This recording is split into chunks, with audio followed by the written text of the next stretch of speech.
very much, Gustav, for joining me for this Coffee with the Editor. I think the last time I saw you was probably about 2 years ago. And Yes. you've got some fantastic news. So welcome and let's get started. What's happening in your world? Okay. No, thank you so much. It's really a pleasure to be part of your Coffee with the Editor. And really sure, last time we have met, it was in 2019, and we have talked about the future of the companies here in Malawi and Mozambique. Yes, principally about the general cargo. And the good thing is, on that time we have talked about plans, and now we are going to talk about what we did that was part of this plan. So I'm really happy to bring this news here, and it will be a really pleasure to show that for the whole world. Oh, well, it's fantastic. It's fantastic to have you. So I think just in case anybody missed our previous Coffee with the Editor, yes, 2019, long time ago, perhaps we should start with maybe just giving some background. So, you know, there's CDNs, CLNs, CEAR, so many acronyms, but how does it all come together? And you know, kind of that background into where you are today. So it's really important to context what are these companies. You see, like we are under like a mother company that's like Nacala Corridor. Okay, Nacala Corridor is the logistics company from Vale. It was on the past up to July. Under Vale and Mitsui, but now just Vale is taking care as Mitsui has exited the enterprise. And now, like CLN is the main company that take care of the logistics of the coal business, while CDN and CIR, they take care of the general cargo. So on the end of the day, we are part of the same company. We have the same boss, yes, the same CEO, and we work as a team. Right now. So Nacala Logistics is the brand name from these companies. And we have created this brand name to bring our brand stronger than before. So now we can context the whole companies, the whole enterprise, and also the whole assets from these companies in just one direction. You see, we have now the same objective. Is to grow the logistics in Mozambique and Malawi, not splitting the coal and general cargo, but being a strong company, bringing logistics facilities to the clients at all. See, so that's why we are Nacala Logistics and no longer like CR and CDN. But anyway, the companies are yet there. Okay, the CR, CDN, the contracts with the clients are under these companies, but as you know, we are a brand that will enhance the facilities from everyone else. So that's how we fit inside the Nacala Logistics brand. But over the last couple of years, you guys have been doing a lot of rehabilitation across the network there. And there were, I think, if I'm not mistaken, a couple of lines that you were putting down. I think they were quite short, new spurs, if I'm not mistaken, or extensions. Give us an overview of that, the rehabilitation that you guys have been doing over the past couple of years. And is there anything that you will continue to do? Is there further expansion after this? To talk about the rehabilitations, I think that's important to split on the general cargo and coal yet. Why? On the beginning of this project, the intention was to make the coal line, able to receive the new production of the TET, what is mine. So it has started in 2011, 2012, where they are doing the rehabilitations on the main line from TET to Nacala. And they have finished that, completed these works in 2015, more or less. And since then, they have started to operate the coal trains. Most important as well is, I think, to talk about the general cargo. Like, that's why we are yet doing some rehabilitations projects. Since that time, since 2012, like the volume that the general cargo they were transporting, it was around 108,000 tons per year. See, and now we are being able to do like 500,000 tons per year, just because this rehabilitation works. And what was done since that time? In 2012, they have started to do the rehabilitation from Nacala. It's like the the middle of the operation between Mozambique and Malawi. And from Nacala to Limbe, basically in Blantyre, they did this rehabilitation, and it has finished around 2016, where we were able to bring like the trains in less than 6 hours from that time to that point to Limbe. And it just to have an overview on the past, it took like 2 days. The speed was like 5 kilometers per hour or something like that. And we can now run the trains with like 50 kilometers per hour. And then after it's done, we start the rehabilitation from Nacala Michinji Strait. That make us be able to link Nacala port to Zambia. You see, so we are able to go up to Chipata. And this project is yet ongoing. And we are about to end the stretch between Nacala and Lilongwe on the end of this year. So our expectation is like in January, we can send trains up to that place. So we'll link the capital of Malawi to Nacala port. We had in the past some operations on that stretch, but it was really not good. The line was in terrible condition, and that's why you have preferred to stop the operation and do something right. Bring the efficiency and the safety on the operations. And up to the end of next year, we read the expectation to end the rehabilitation itself and link Nacala port to Zambia. So that's where we are looking for great and big business to link Zambia and also Malawi to Nacala port. We yet have some other rehabilitation projects that are ongoing, Limbe Sandama and the bridge that we did the rehabilitation that we have ended that last week, and that's why we are now able to bring the Dash 9s up to Limbe. So we have a lot of works yet, but those are the principal ones. What do you anticipate from a volume perspective, the impact that being able to go into Zambia is going to give you? You see, like we have our business plan that's setting the general cargo as like a really main business here on our enterprise. Our expectation is like on the next 5 years, we'll be able to bring at least 2 million tons per year. We are today on the level about 500,000 tons, as I said before. So Zambia is an important part of this enterprise, this whole business, and also the fuel that we are doing some works together with the government of Malawi. Our expectation is to bring at least 400,000 tons of fuel on the next 5 years.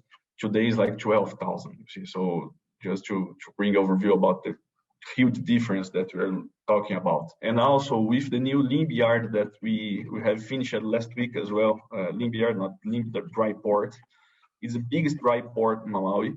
Now our intention is to at least double the capacity we have to transport containers in Malawi from Nacala, at least. But of course, we are going to work hand by hand with the truckers, and we can export the containers from the whole Malawi through the Limbe dry port. And also we have some other plans with tobacco and also with the fertilizer. And as you are aware, the Malawi fertilizer company through the Meridian, fertilizer company, they have built a strong and amazing terminal here in Malawi. So our intention is also to grow from 100,000 tons per year to at least 350,000 tons per year on the next 2 or 3 years. Now they have this capacity and they are working on Nacala port to improve the efficiency and the capacity as well. So as I said, we are talking about go from 500,000 tons per year to 2 million tons per year, and on the next 10 years, 4 million tons. So we have this business plan, and the most important, we are building what we have planned, you see. So now I think that we have on hands a strong and really amazing logistics project here in Malawi. So let's just talk rolling stock. So you've got the Dash 9 locomotives, and I know in the article, I think you mentioned how many locomotives. Are those the locomotives that you have been using, or are they brand new? And the wagons, are those new? Is there anything different? Have you added capacity to those wagons? And also in meeting a kind of the volume projections that you're putting down, will there be a requirement for more rolling stock? Oh, perfect. It's an amazing question. Like on this first stage, while we are just growing, we are yet using the dash nines from the coal operations. While we have no 100% of the capacity from the coal operations achieved.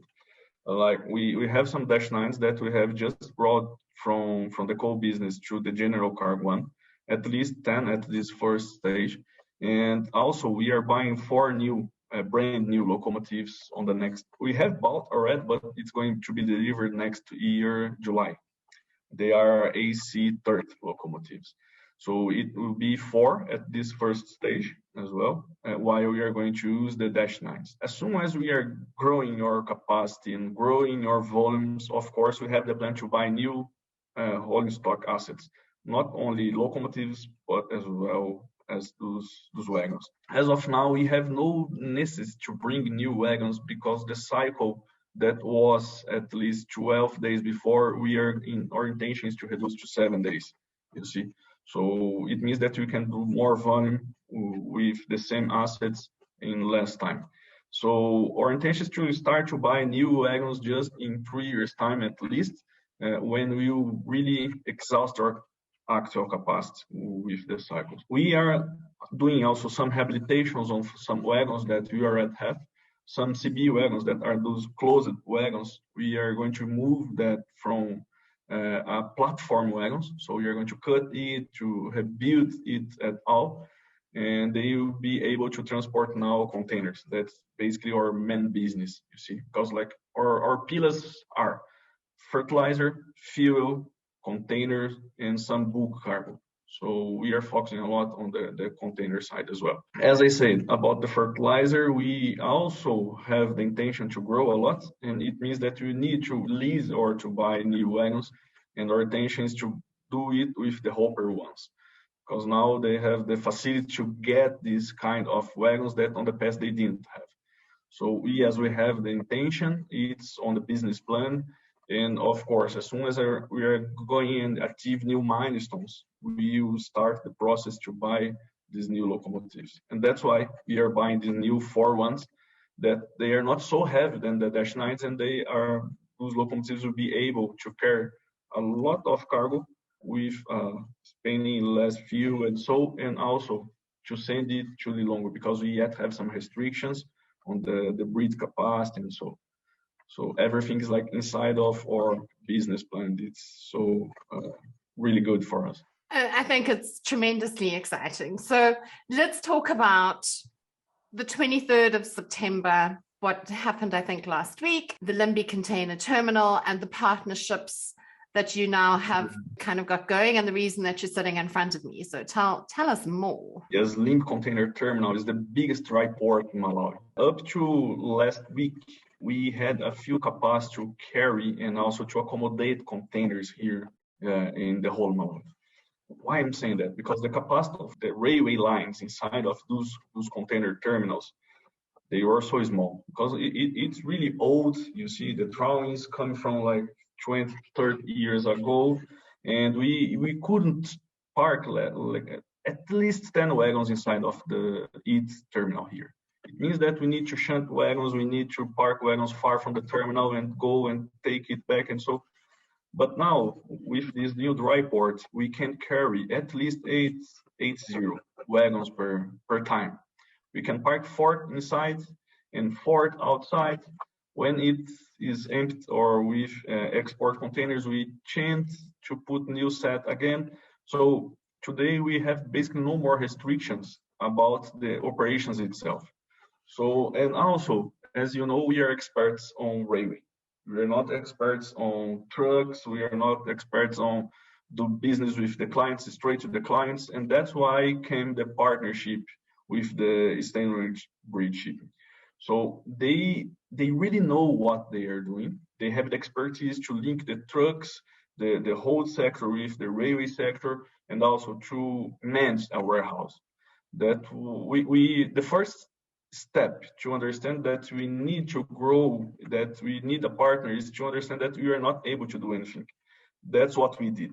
So I said, okay, it's time to find someone that's able to manage the shipping lines, the truck drivers, the warehousing. That's why the Bridge Shipping came on board, and they are really doing a commendable job.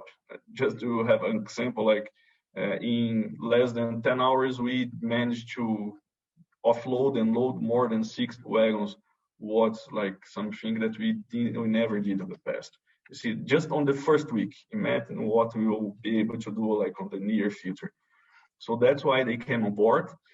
And of course, they are going to supply services not just from themselves, but to the other ship line companies. You see, we are not closing the doors, of course not. We are just opening more doors. And that's what we are now engaging the whole sector, the shipping lines and the truck drivers, and even the companies here in Malawi and Zambia and you see the near countries here, to bring us their containers and their bulk cargo that we are able to manage it. So that's basically the partnership we built here with the South African company. Well, I think it's just stunning, and it's been such a privilege to actually watch this history unfold. And I look forward to seeing all the things that you still have on the go coming through. Just your perspective on kind of the rail industry in the African continent, and where you see there is opportunity for better movement by rail, obviously from a freight perspective. I'm come from Brazil. You see, in Brazil, the railway sector is really huge, like from South Africa and some Europe and American countries. So even in Brazil, a few years ago, the railway sector was yet not well recognized as a good way to transport cargo. And I see basically the same scenario here in Africa, in the whole of Africa. But you see, I think that who should bring more to these countries are not only the government side, but even the private sector. That's what we are doing here. We have a strong space to grow the railway sector, and also not just the rail sector, but the port sector, and also the agribusiness sector. And so I think that we are bringing here to these countries the first step, that's to build the infrastructure. You see, without the infrastructure, there is no agribusiness, there is nothing to grow, because if you grow, you have no how you're going to leave the country with your goods if you have no infrastructure. So what I think here, like linking, I can say just about our enterprise, otherwise I will say something that's not true, you see. Like I get it that we are now linking an important port in Africa, that's Nacala port, to the basically main producers, as Zambia with copper and fertilizer, and also Malawi, that is a landlocked country, so we can be able to bring goods and also send goods from Malawi, and even we are going to link with other parts in Mozambique. So what I believe is we need to invest on the infrastructure sector. I know that the payback will be not so short as our companies want, but I'm pretty sure that on the near future, the Africa is the main point in the world. Africa is on the middle of the world. So as much as you invest here on the infrastructure sector, you certainly get it back on the near future with too much gangs, you see. So that's what we as Nacala Logistics, we think about that. We are now investing a lot. Like I can say you that we have invested on the general cargo here more than $200 million on the last 6 years. And our revenue is very far from that. So it means that our payback time will be like in 20 years time. But we know that it's what is really necessary to grow, you see, in a sustainable way. So that's what I urge even to the other investors to come and think like that. It's not just to think that you're going to put your money here today and get it back in the next 2 or 3 years. No, infrastructure is not like that. So, but it's like that we as Nacala Logistics, we think about. We are thinking a sustainable solution and thinking the long-term future together and to grow here these countries in Africa. Well, Gustav, thank you very much for your time. It was lovely to talk to you. And I'm sure that you'll be sending me some more updates as you go along and as the projects progress. Some more pictures of your rolling stock as it arrives.